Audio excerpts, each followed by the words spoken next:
Glória a Deus. Paz do Senhor Jesus, irmãos. Meus irmãos, vamos abrir nossas Bíblias no Evangelho de Jesus, segundo escreveu o apóstolo Mateus, capítulo 13.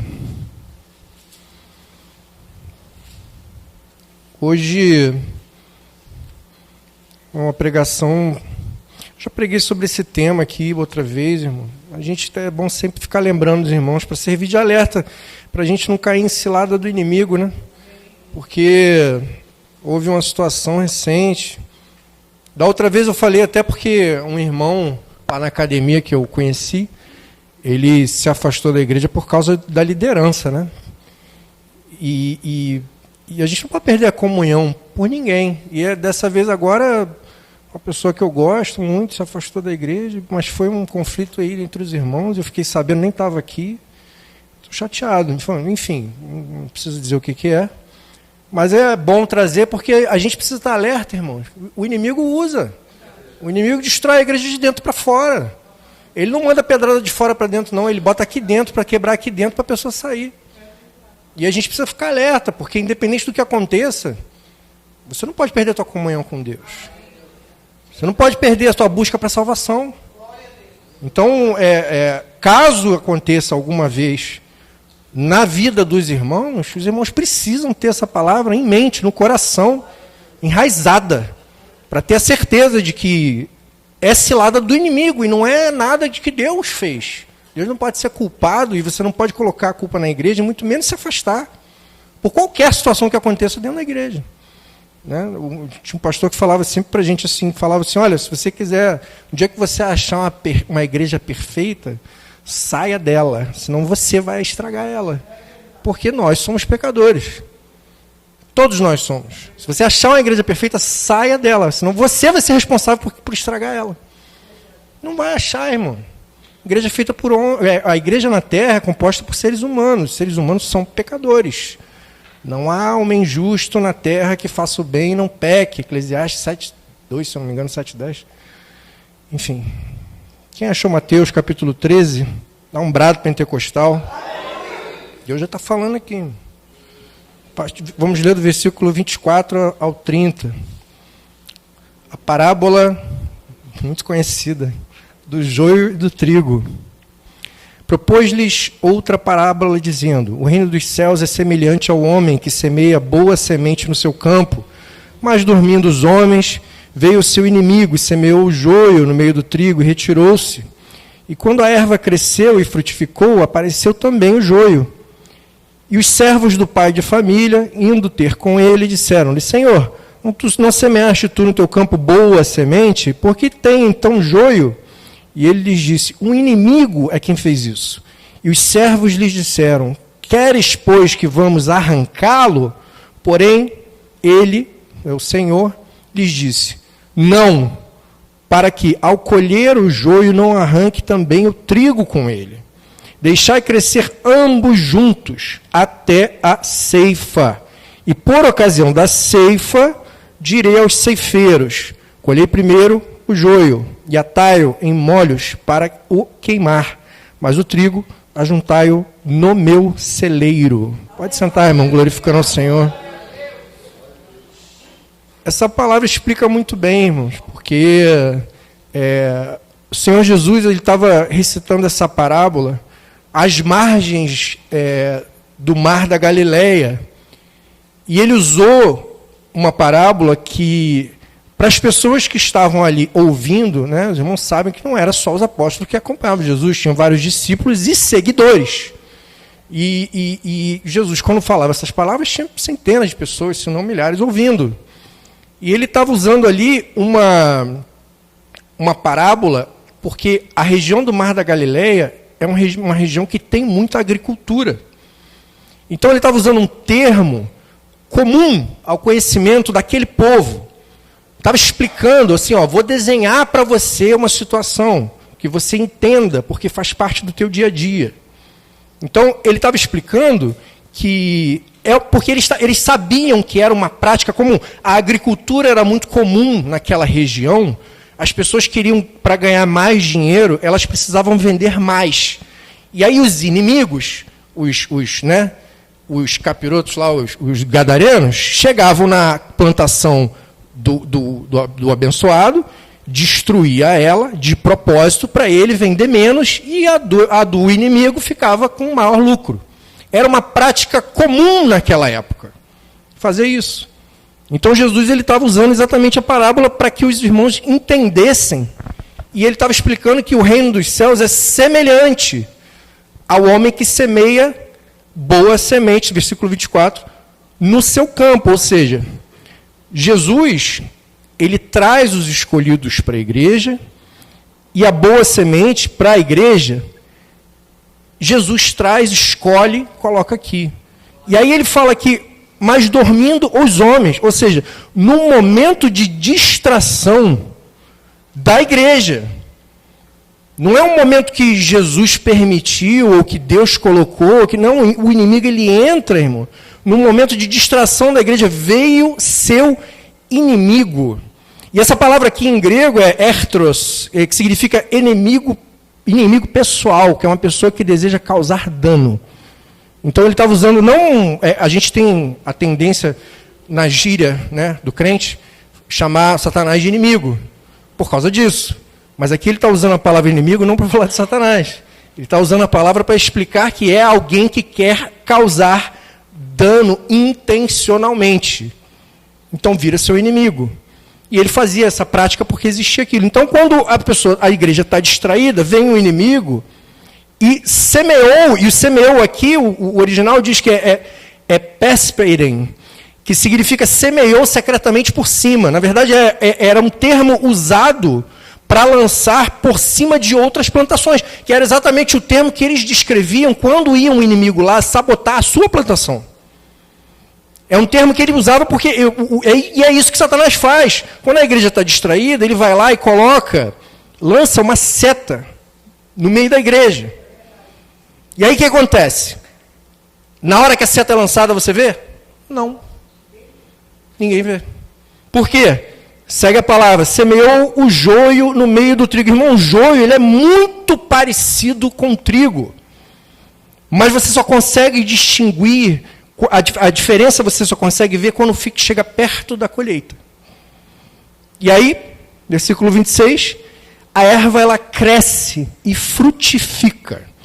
Então, o trigo e o joio, eles crescem junto na igreja e começam a frutificar. O trigo dá frutos da raiz que ele está na rocha, de Jesus, frutos celestiais. O joio, irmão, vai começar a fazer gracinha dentro da igreja. Vai começar a criar asinha, vai começar a fazer coisa do coração, da carne, da cabeça dele, sem direção de Deus, porque o inimigo plantou e ele cresceu errado, deixou o mal se propagar no seu coração e um momento de explosão, pá, solta aquilo sem a menor respeito da igreja. Faz uma ruaça e acaba levando pessoas junto com ele. Tem coisa que... E é exatamente o que o Senhor fala aqui. Quando a erva cresceu e frutificou, apareceu também o joio. Aí os servos do pai de família, versículo 27, indo ter com ele, disseram, Senhor, você me acha a boa semente? Por que então tem joio? A igreja não é de Jesus? Por que Satanás está colocando coisa aqui dentro? Ele está perguntando. Um inimigo é quem fez isso. Aqui é a mesma palavra que é usada para o inimigo pessoal que deseja causar dano. E agora sim, o inimigo de Deus. O Satanás que fez isso. Botou essa semente lá, a semente cresceu e começou a frutificar errado. E os servos disseram, quer que a gente vá lá e arranque? E o Senhor diz, não arranca. Então, a gente quer que a pessoa saia da igreja? Não, a gente quer que a pessoa se converta. Porque, diferente da plantação, o joio, na igreja, ele vira trigo. Quando há o quebrantamento. Quando há a conversão. A real conversão no coração. Não é simplesmente levantar a mão, aceitar Jesus e se batizar, não, irmão. Já falei para os irmãos aqui meu testemunho de vida várias vezes. Eu aceitei Jesus pela dor, fiquei desesperado porque eu não podia tomar Santa Ceia, me batizei rápido, comecei a tocar no ministério de louvor, mas levei 9 anos para me converter. Porque eu tinha uma dúvida no meu coração e eu pedia a Deus que essa dúvida fosse sanada. A conversão não é o momento que você se batiza, para algumas pessoas sim, mas nem todos são assim. Nem todos se convertem quando levanta a mão e aceita Jesus na frente da igreja.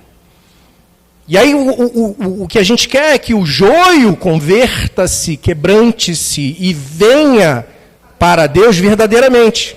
Né? Se entregue ao Senhor e busque a salvação e esqueça os pecados da terra. E disse-lhes, 28, o inimigo é quem fez isso. Os servos disseram, queres, pois, que vamos arrancá-lo? Porém, ele lhes disse, não, para que ao colher o joio não arranqueis também o trigo com ele. Então, porque os homens na igreja ou na plantação não vão saber distinguir o que, no caso da plantação, se você fosse colher, eles são muito semelhantes. Não vai saber distinguir o que é joio e o que é trigo. E aí vai tirar o trigo junto e aí vai acabar com a plantação do senhor da fazenda aqui. Que essa é a parábola. Então, por isso que nós não podemos agir para tirar ninguém da igreja, irmão. A gente tem que manter todo mundo dentro da igreja. E aí, quando um irmão discute e leva um outro com ele, o que ele está fazendo? Fazendo exatamente o que Deus mandou não fazer. Não, você não vai mais para aquela igreja porque teve uma confusão, teve uma discussão. Você vai perder a sua comunhão com Deus por causa de uma discussão? Você vai deixar de crescer espiritualmente onde Deus te colocou, porque Satanás plantou uma semente e ela frutificou? Porque se Deus colocou num lugar, irmão, é para você ter crescimento espiritual. O que a gente está fazendo na igreja? Tem alguém perdendo tempo aqui? Tem alguém vindo à toa aqui? Tem alguém vindo obrigado? A gente quer buscar a salvação. Para a gente buscar a salvação, ser digno de ser salvo, a gente tem que ter os nossos pecados perdoados. Diariamente, o sacrifício de Jesus na cruz precisa vir até mim, para eu ter os meus pecados perdoados. E aí a minha fé vai crescendo pelo ouvir a palavra de Deus. E você vai ouvir a palavra de Deus de quem? Se você fica em casa e arrastou o irmão contigo, que não tinha nada a ver com a situação, ou tinha parcialmente, mas enfim, não faz a menor diferença. O importante é que a gente precisa ter a humildade e a maturidade espiritual para entender que se essas coisas acontecerem, é mais importante você ter paz e manter sua comunhão com Cristo do que ter orgulho, ter razão e sair da igreja.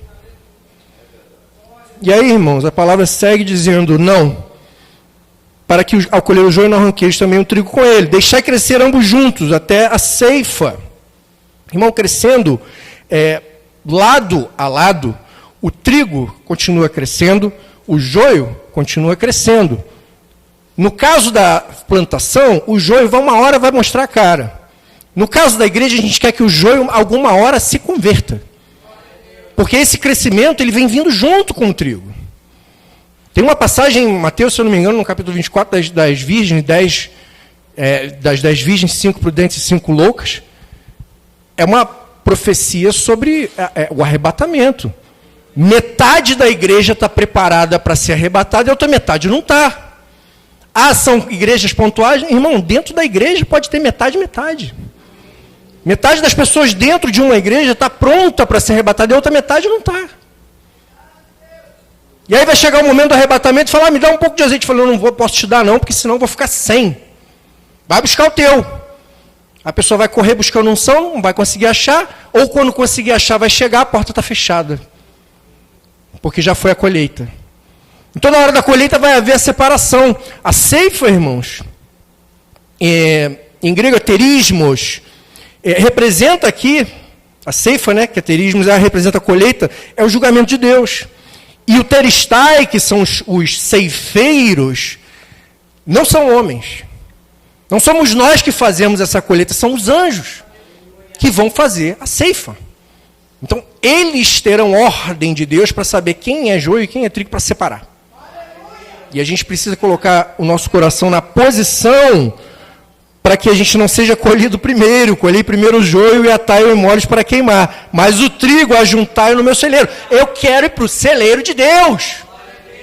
Eu quero ser ajuntado com o joio. E a gente precisa entender isso no nosso coração, que se algo aconteça, uma ofensa, uma discussão, uma contenda, o que for, né, irmão, dentro da igreja, você não pode perder o seu crescimento como trigo. Não pode perder sua comunhão com Deus por causa disso. E não é para você ficar preso a um CNPJ, não quer vir mais aqui, não vem, não tem problema, mas não deixe de ir à igreja. Não deixe de ter sua comunhão com Cristo. Se houve um problema muito sério, você não quer mais vir, tudo bem.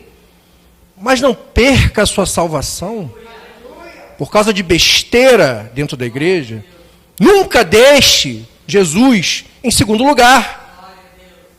Se você acha no seu coração que você está certo e vai procurar outra igreja, de repente Deus vai usar alguém para te revelar algo. Fala, por que você saiu de lá? Eu te mandei sair? Porque isso acontece, irmão. Há profeta na terra.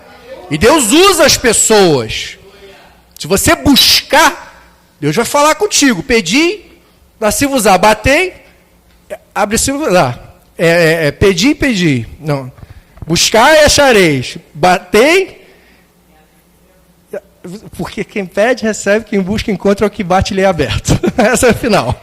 Eu sempre me confundo com isso. Pedi, dá-se-vos-á. Buscar e achareis. Batei e abre-se-vos-á, porque quem pede recebe, quem busca encontra, o que bate lhe é aberto. Agora sim foi. É muita passagem, irmão, para decorar. Às vezes dá ruim o HD. Mas a gente, irmãos, precisa insistir nisso. Se você acha no seu coração que você tem razão, tá certo, coloca essa situação no joelho. Fala com Deus. Não perca a sua salvação por besteira. Vai para um outro lugar, começa a frequentar, uma hora Deus vai te dar a resposta. Você está buscando? Você está batendo? Está pedindo? Ou está com aquela soberba de falar, mudei de igreja porque ali não vou mais não. Porque, irmão, não é de Deus você sair de um lugar que você está buscando sua salvação por causa de contenda. Não é de Deus. Então, por isso, irmão, a gente tem que ficar muito alerta com relação a isso. E sempre, né, um apoio com o pastor, com uma missionária, e chamar para ter um gabinete. Conversar, porque a palavra de Deus ela é muito clara em relação a isso. Eu vou trazer uns exemplos aqui para os irmãos. Paulo disse em Colossenses, capítulo 3, versículo 12 ao 15, revesti-vos, pois, como eleitos de Deus, santos e amados, de entranhas de misericórdia. Há misericórdia em quem saiu da igreja por causa de contenda? Eu quero que os irmãos me respondam. Há misericórdia no coração de alguém que saiu da igreja por contenda? Não. Porque se houvesse, não tinha saído. Não teria saído. Revesti-vos, pois, como os eleitos de Deus, santos e amados, de entranhas de misericórdia, de benignidade, humildade, mansidão, longanimidade. Longanimidade é paciência, tá, irmão? Suportando-vos uns aos outros e perdoando-vos. Perdoando-vos uns aos outros, se algum tiver queixa contra o outro, assim como Cristo vos perdoou, assim fazei vós também. É muita hipocrisia. O ser humano, o cristão, o crente ferrenho, do reteté, tá? Aquele que corta o vento, o crente, fiel, não perdoar é muita hipocrisia, irmão. É hipocrisia. Não tem outra definição. Porque a gente vem na igreja pedindo perdão de Deus. A gente vem cheio de sujeira, cheio de lama, se converte, se banha no batistério, nasce nova criatura, esperando um perdão de Deus, e aí pisou no teu calo, não pode. Não pode, não pode. É hipocrisia. E aqui a palavra de Deus é clara, suportando-vos uns aos outros e perdoando-vos. Irmão, perdoando-vos é harizomenoi, que vem de haris. Perdoando-vos, harizomenoi, vem de haris. Sabe o que é haris em grego? Graça. Perdoar vem de graça no grego. Só que essa graça aqui significa conceder graça gratuitamente. Perdoar é conceder graça gratuitamente. Irmão, o cristão ele precisa perdoar porque Deus lhe concedeu graça. Você precisa conceder perdão. Seguindo aqui, e sobretudo isto, revesti-vos de amor, que é o vínculo da perfeição, e a paz de Deus, para a qual também fostes chamados em um corpo, domine em vossos corações e seis engrandecidos. Irmão, tem várias passagens para enumerar aqui. A outra está em Efésios, capítulo 4, versículos 31 e 32. Toda a amargura, e ira, e cólera, e gritaria, e blasfêmias, e toda malícia seja tirada de entre vós. Antes, sede uns para com os outros, benignos, misericordiosos, perdoando uns aos outros, como também Deus vos perdoou a Cristo. Eu quero ressaltar aqui uma dessas palavras, porque ele falou 6, né? Amargura, ira, cólera, gritaria, blasfêmia e malícia. Está falando que isso tem que ser tirado de dentro de nós. De entre nós. De entre, não de dentro. De entre vós. Amargura, irmão, era um termo usado para água contaminada. Você consegue beber uma água contaminada? Vou te dar um exemplo, tá? Pega um copo de água, pega uma gotinha da água do bueiro ali. Só uma gota, irmão. Eu estou falando só uma gota. Vai botar uma gota no copo. Você bebe essa água? Porque ela está contaminada. É o termo que é usado aqui para amargura, no original em grego. Então, irmão, o que Paulo está dizendo aqui é que você precisa tirar a raiz do problema, para que não dê fruto. De entre vós. As raízes do problema são amargura, ira, cólera, gritaria, blasfêmia e malícia. Essas são as raízes do problema. E o cristão, irmão, ele tem a tendência de, às vezes, a soberba de crescer, né, com esse momento de orgulho. Só que, sabe o que o cristão ele precisa se orgulhar? Em perdoar.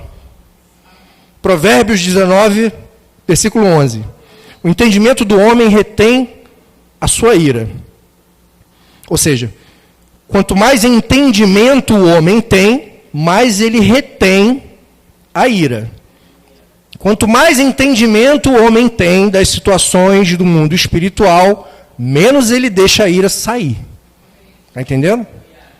O entendimento do homem retém sua ira. E a sua glória é passar sobre a transgressão. A glória do homem é perdoar. É isso que a palavra está falando. Passar sobre, aqui é avor em hebraico, significa atravessar, seguir adiante. Literalmente, relevar. Ou seja, a glória do homem é relevar a transgressão. A glória do homem é passar por cima e seguir adiante daquele problema. A glória do homem é perdoar. É isso que a Bíblia está dizendo.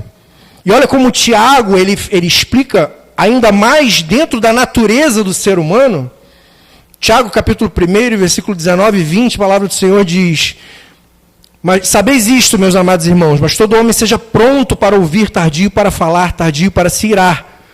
Porque a ira do homem não opera a justiça de Deus. Então, a palavra do Senhor também diz: minha vingança, diz o Senhor. A ira do homem não faz com que Deus haja a seu favor. A ira não... Vou ler exatamente. Porque a ira do homem não opera a justiça de Deus. E o tardio aqui, irmão, o original em grego pronto significa mesmo que rápido ou ágil. Tardio é o mesmo que lento e demorado. Então a palavra de Deus está nos ensinando a ir contra a natureza do homem. Porque nós temos a tendência de querer responder rápido as coisas. Você no trabalho, se você demora para responder, eles vão começar a te olhar com olhos, né? Falam, pô, essa pessoa aí não está trabalhando bem. Né? Porque a gente precisa ser ágil. Em tempo de resposta, quanto mais rápido você é, mais inteligente você é. Só que na Bíblia, o que a Bíblia está dizendo é que a sabedoria de Deus em momentos de conflito é inverter a natureza do homem. Ser lento, demorado para falar. E pronto e ágil, não para falar, mas para ouvir. Para ouvir a direção de Deus. Para ouvir uma pregação que oriente sobre isso. Para ouvir que, irmão, deixa isso para lá e volta para a igreja para receber a salvação, para ficar em comunhão com Cristo. Tem outra passagem em Coríntios que Paulo fala, 1 Coríntios 15, 58. Portanto, meus amados irmãos, sedes firmes e constantes, sempre abundantes na obra do Senhor, sabendo que o vosso trabalho não é vão no Senhor. E está falando aqui para ser abundante na obra do Senhor, abundante na igreja. Firme, irmão, edraioi, que significa assentado sobre um fundamento. Literalmente era uma palavra usada para construção civil. Um prédio que estava firme ou assentado sobre o fundamento não cai com um empurrão. Então, para você estar firme dentro da igreja, esteja assentado no fundamento da rocha. Porque tem um empurrão, você não cai. Tem um problema, você não sai da igreja. Você não perde sua comunhão com Cristo. Porque você está firme na rocha. E aqui, constantes, irmãos, também é ametakinetoi. As palavras em grego são enormes, irmão, porque é uma conjunção, uma composição de várias, né? Ametakinetoi significa inabaláveis. O constantes que ele está usando aqui. Impossível de remover. Então, irmãos, sede firmes. Ou seja, esteja assentado no fundamento. Quem é o fundamento da igreja? Rocha, Jesus. Esteja firme na rocha. Esteja inabalável. Seja impossível de ser removido da igreja. Estou sentindo a presença de Deus aqui, irmão. A gente precisa ter essa abundância na obra de Deus para que a gente tenha firmeza na hora que aconteça um problema e saiba que é Satanás e não a pessoa. O inimigo está usando aquela pessoa, você estende a mão e fala, o Senhor Jesus te repreenda. Na mesma hora, irmão. No último culto, estava voltando para casa, tinha 2 trabalhos ali no meio da encruzilhada, eu estendi a mão para abrir o vidro, irmão. Falei 3 vezes, gritando, o Senhor Jesus te repreenda. Eu não quero aqui trabalho no meu caminho de casa, não. E vou te falar, eles ouvem, tá? E sai, correndo. Correndo. Porque uma ordem de um servo fiel, Jesus vem, meu irmão, para repreender. Ele, mete o pé. Não fica ali, não. E aí não vai ter feito a obra do cara ali, ele não vai entender nada. Fala, fiz o despacho ali, não adiantou. Muda o lugar. O pai dos outros lá vai dizer para ele, muda o lugar. Aí ele muda o lugar. Para funcionar. Então, irmão, a gente precisa estar atento, firme na rocha, inabalável, para sermos impossíveis de sermos removidos da igreja. Porque essa é a intenção do inimigo, irmão, de destruir a igreja de dentro para fora. Paulo ele também ressalta aqui em Colossenses capítulo 2, versículo 6 a 8, diz a palavra. Como, pois, recebestes o Senhor Jesus Cristo, assim também andai nele. Da mesma maneira, o que ele está dizendo? Você não veio na igreja aceitar Jesus? Alguém te forçou a vir na igreja aceitar Jesus? Se você veio na igreja aceitar Jesus, então anda com Jesus. É isso que a palavra está dizendo.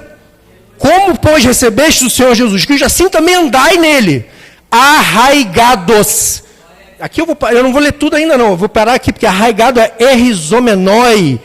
Erizomenoi, como eu falei para os irmãos, é palavras compostas em grego. Erizomenoi vem de risa. Sabe o que é risa em grego? Raiz. Arraigado é a mesma coisa que enraizado. Esteja arraigados e edificados nele, em Jesus. Esteja enraizado nele. E aqui esse verbo tem uma coisa muito interessante da gramática no grego. Ele está conjugado no perfeito passivo, que significa que você foi enraizado e continua enraizado. É uma conjugação que determina o que aconteceu, determina o que está acontecendo e o que vai acontecer para o futuro. Se você está enraizado durante muito tempo para frente. Esteja enraizado no Senhor Jesus e edificado nele, confirmados na fé, assim como fostes ensinados, crescendo em ação de graças, tendo cuidado para que ninguém vos faça presa sua.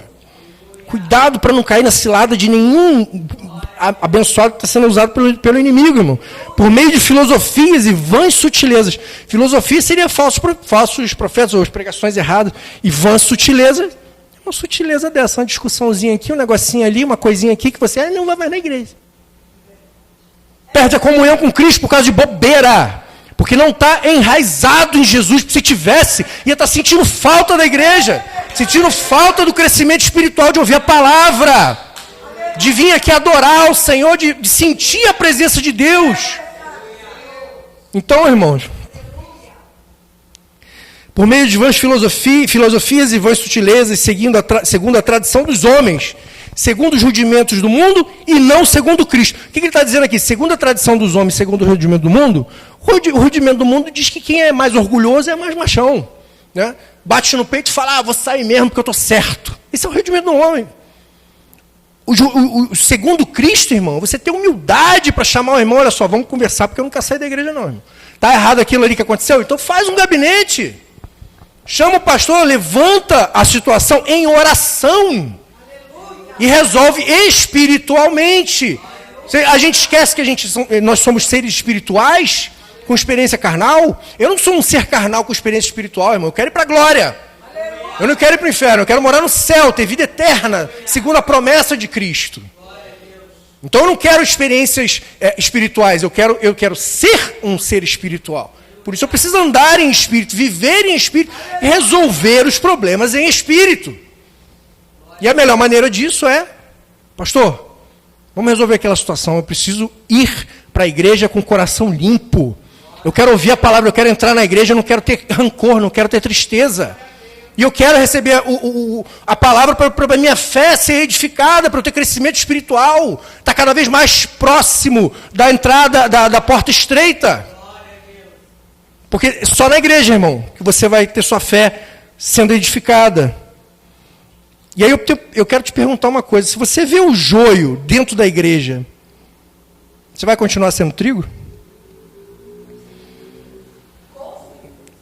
Porque quem tem raiz, irmão, não cai facilmente. Quem tem raízes, ele não abandona a igreja por causa de uma tempestade, ou uma chuvinha, ou uma situaçãozinha. Então, quando a gente vê um joio dentro da igreja, a gente não pode deixar de ser trigo. E tem que mostrar para as pessoas, e chamar os irmãos em espírito, e orar junto, e falar, vamos resolver isso aqui. Porque decidir abandonar a igreja, irmão, não é de Deus. Decidir abandonar o lugar que Deus te colocou para você ter crescimento espiritual, não é de Deus. E aqui eu encerro com uma outra passagem que Jesus fala no Evangelho de Jesus, segundo escreveu o apóstolo João, capítulo 6, versículos 66 ao 69. Diz a Bíblia, desde então muitos dos seus discípulos tornaram para trás e já não andavam com ele.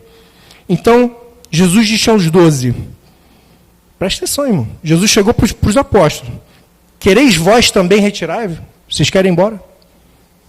Tinha um monte de gente indo embora porque se escandalizaram aqui com a passagem anterior a essa, e não faz parte da pregação, não tem para quê, que o irmão que tiver curiosidade, pega o capítulo 6 de João e lê em casa. Tá? Ele estava lá, aconteceu a situação, o pessoal se escandalizou, começaram a ir embora. Que isso? Jesus? Não, vou embora. Saiu. Jesus chamou os apóstolos e falou, quer ir também? É o que a palavra está dizendo. Quereis vós também retirar-vos? Versículo 68. Respondeu-lhe, pois, Simão Pedro, Senhor, para quem iremos nós? Tu tens as palavras de vida eterna. Muito forte a presença de Deus aqui. E nós temos crido e conhecido que tu és o Cristo, o Filho de Deus. E aí eu entro aqui no original, né, irmão? Vamos lá aprofundar isso aqui. Versículo 66. Tornaram para trás, apelton, significa afastar-se, partir definitivamente. Sem volta. Então, desde então, muitos dos seus discípulos partiram definitivamente, se afastaram sem volta. E já não andavam com ele. O já não, irmão, é uma palavra muito interessante, aqui é um termo em grego que é ouket, significa nunca mais. A palavra está dizendo, a Bíblia está dizendo que essas pessoas que nesse momento dessa passagem deixaram de seguir a Jesus nunca mais voltaram. Olha a seriedade que tem na atitude da pessoa sair da igreja. Nunca mais voltaram. Já não andavam com ele. Andavam é periepaton, que significa caminhar continuamente, viver ao lado ou seguir diariamente. Ou seja, nunca mais caminharam com Jesus. Nunca mais viveram ao lado de Jesus. Nunca mais seguiram Jesus diariamente. Nunca mais. Isso, irmãos, na Bíblia, o andar representa o estilo de vida. Toda vez que a Bíblia fala sobre o caminhar, sobre o andar, está falando sobre o estilo de vida da pessoa. Aqueles irmãos ali que deixaram de seguir Jesus para sempre, nunca mais voltaram, eles tiraram o evangelho da vida deles. Ou seja, praticamente se fosse hoje aqui, falando a pessoa saindo da igreja, voltaram para o mundo, voltaram para o pecado. E deixaram de lado e deixaram para lá, esqueceram a salvação. Olha o problema grave que acontece quando a pessoa sai da presença de Deus. E aí no versículo 67, Jesus pergunta para os 12, quer ir também? A resposta de Pedro é muito sábia. Ele não fala para onde iremos. Senhor, para qual igreja que a gente vai? Para qual denominação? Vou para Batista. Não, vou para a Presbiteriana. Não, agora eu vou para a Wesleyana. Vou escolher uma outra igreja mais perto de casa, que está muito longe aquela lá para eu ir. Né? Ele não está perguntando para onde eu vou. Ele pergunta, para quem iremos? O para quem aqui, irmãos, é muito interessante. Muito interessante porque ele não pergunta trocar de denominação. É muito aplicável aqui nesse momento. Porque o único que dá a palavra de vida eterna, só tu tens as palavras de vida eterna. Só Jesus promete a vida eterna. Só Jesus deu a sua vida por mim, por você, por nós na cruz, derramou o seu sangue, para que através do seu sangue os seus pecados sejam perdoados. Só Jesus. Então você vai perder a sua comunhão com Cristo por causa de bobeira? Quando muito interessante aqui que Pedro usa uma palavra no grego, a gente sabe que verbo, né, é muito usado para, no princípio era o verbo, e o verbo estava com Deus, o verbo era Deus. O verbo em grego é logos. Também é traduzido em alguns lugares como palavra. Só que palavra, aqui o verbo logos significa palavra como verdade, né?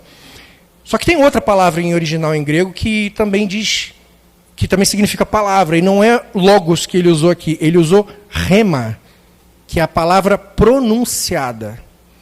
Ou seja, o que ele está dizendo é que de dentro de Jesus sai palavra de vida eterna. De dentro da igreja você ouve palavra de vida eterna. Não é você sair da igreja, agora eu vou assistir a congregação no YouTube. Vou só ouvir podcast. Já falei aqui inúmeras vezes, irmão, esse podcast para você ouvir no trânsito, está numa viagem, está na academia, está sem fazer nada, bota lá, ouve uma pregação, edifica a tua vida. Mas se você não tiver a tua igreja para congregar, você não está edificando a tua fé. Você não está fazendo parte do corpo de Cristo. E aí a pessoa sai e fala, não, eu vou escutar agora, vou ver aquele pastor lá que eu gosto muito lá no YouTube, toda semana eu vou ver lá. Aí está pontualmente lá, todo domingo de manhã, vendo o culto lá ao vivo, e está achando que está participando de alguma coisa. Então, irmão, a gente tem que ter muito cuidado, porque somente de Jesus sai a rema, a palavra pronunciada. Essa palavra produz vida no momento que ela está sendo pregada. E no momento que ela está sendo pregada, dentro da igreja, ela está convertendo almas. E está fazendo com que as pessoas se arrependam. Está fazendo com que as pessoas entendam os problemas, entendam que a gente precisa buscar a salvação e precisamos do sacrifício de Jesus diariamente em nossas vidas, irmãos, para perdoar os nossos pecados, sejam pecados passados, sejam pecados presentes, coisas que aconteceram agora, para que a gente não perca a nossa salvação e não seja levado pelo inimigo, né? Como ele quer tentar destruir a igreja de dentro para fora, a gente não vai permitir. Porque nós agora temos o entendimento. Aconteceu qualquer coisa, resolva em espírito. Resolva para você manter a sua comunhão na igreja e não perder a sua salvação. Deus abençoe a igreja em nome de Jesus.